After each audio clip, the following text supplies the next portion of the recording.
A Câmara aprovou a PEC 32, a chamada PEC da Transição, que aumenta o teto de gastos em 145 bilhões de reais no orçamento federal do ano que vem. O espaço fiscal aberto pela proposta permitirá ao próximo governo dar aumento real no valor do salário mínimo e manter o pagamento do auxílio de R$ 600 por mês a famílias carentes, com uma parcela adicional de R$ 150 para cada criança de até 6 anos. Todos nós sabemos que não há nada mais sagrado, mais importante de um governo sério, de um governo comprometido, que é o governo cuidar da população.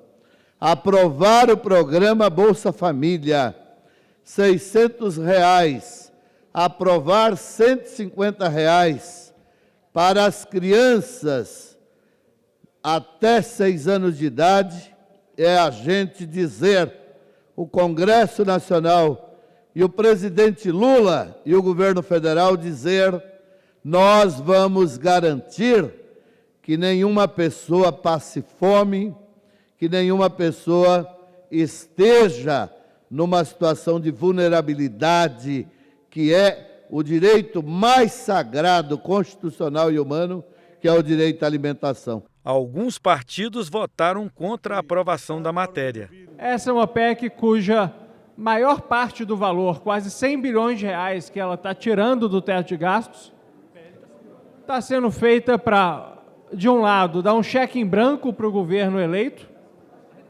fazer praticamente o que ele quiser com boa parte desse valor, e, de outro lado, garantir orçamento de emendas para o Congresso Nacional. A PEC também prevê a exclusão do teto de gastos de despesas custeadas por recursos de doações para projetos socioambientais e para instituições federais de ensino, de projetos financiados com indenizações por desastres ambientais e de transferências de estados e municípios para a União destinadas à execução direta de obras e serviços de engenharia. A PEC prevê a substituição do teto de gastos por um novo regime fiscal, que deverá ser proposto pelo governo até agosto de 2023 por meio de um projeto de lei complementar.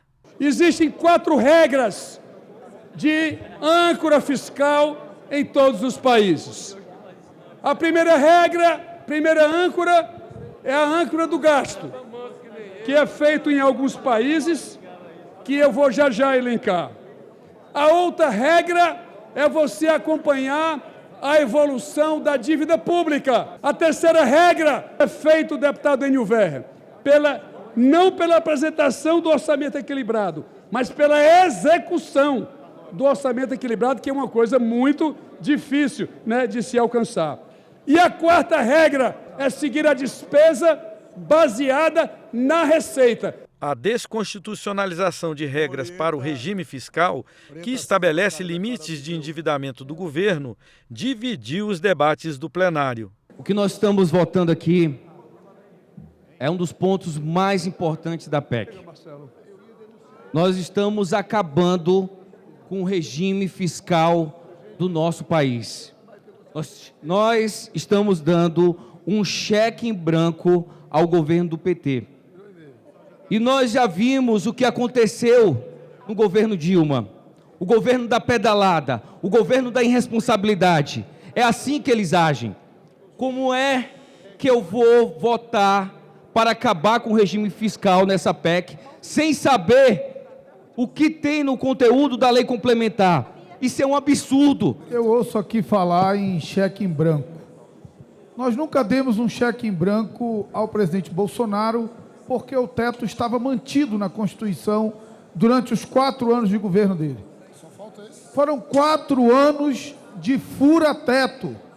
51 milhões no primeiro ano, 507 milhões no segundo ano, 116 bilhões no terceiro ano, 117 bilhões nesse ano. Prometeu zerar o déficit primário no primeiro ano e está entregando um orçamento com 63 bi de déficit primário para o ano que vem. O texto da proposta de emenda à Constituição também autoriza o relator geral do orçamento a realocar os 19 bilhões e 700 milhões de reais previstos nas chamadas RP9 ou emendas de relator, que foram consideradas inconstitucionais pelo Supremo. Metade desse valor será redistribuída para emendas individuais de deputados e senadores e a outra metade destinada a ações voltadas à execução de políticas públicas do futuro governo.